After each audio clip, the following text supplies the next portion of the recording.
selamat sore. Perkenalkan, nama saya Flavianus Irwan Jago, dengan NPM 24103574. Saya dari kelas 2024N. Saya akan menjelaskan teori belajar behaviorisme, tingkah atau tingkah laku dan lingkungan. Di sini, saya akan menjelaskan pengertian tingkah laku dan lingkungan menurut para ahli. Yang pertama itu Skinner.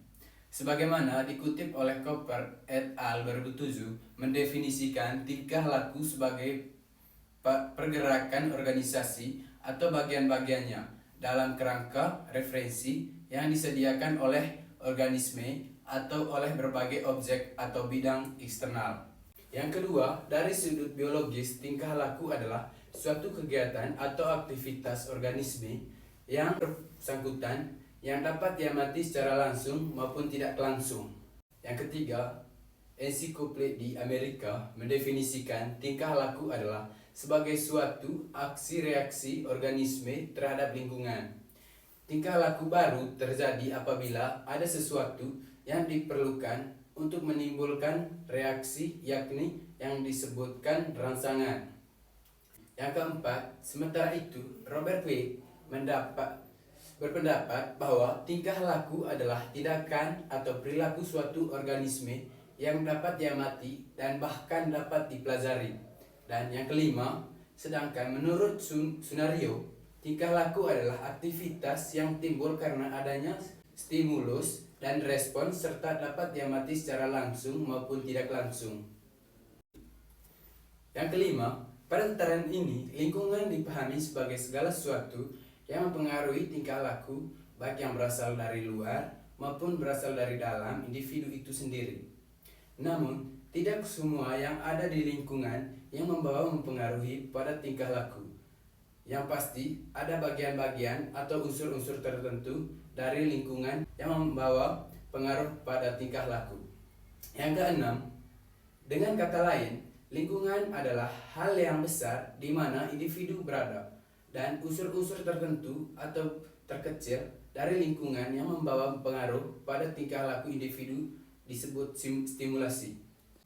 Keenam, dengan kata lain, lingkungan adalah hal yang besar di mana individu berada, dan unsur-unsur tertentu atau terkecil dari lingkungan yang membawa pengaruh pada tingkah laku individu disebut stimulus.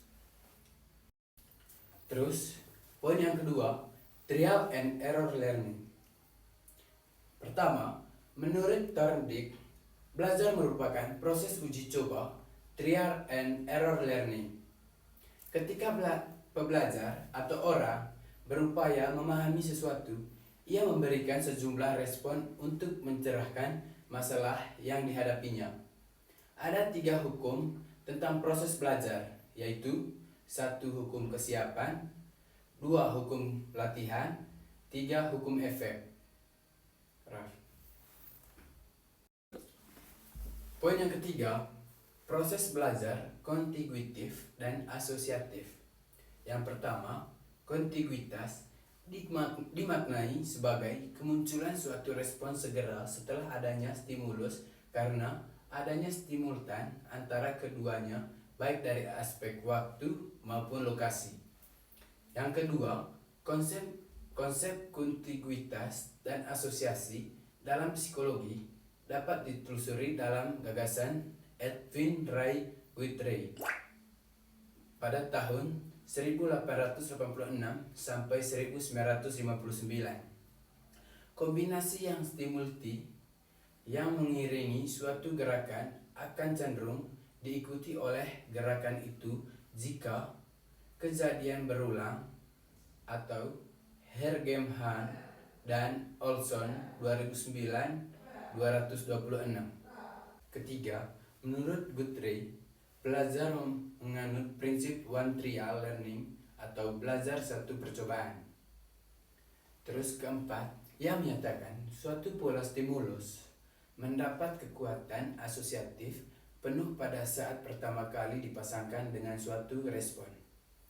Kelima, jadi menurut Guthrie, belajar adalah hasil dari kontiguitas antara satu pola stimulus dengan satu respon. Dan belajar akan menjadi lengkap hanya setelah terjadi penyandian atau stimulus dan respons. Oke, saya akan memberikan contoh penerapan teori belajar behaviorisme di kelas. Yang pertama itu memberi penguatan positif atau positive reinforcement.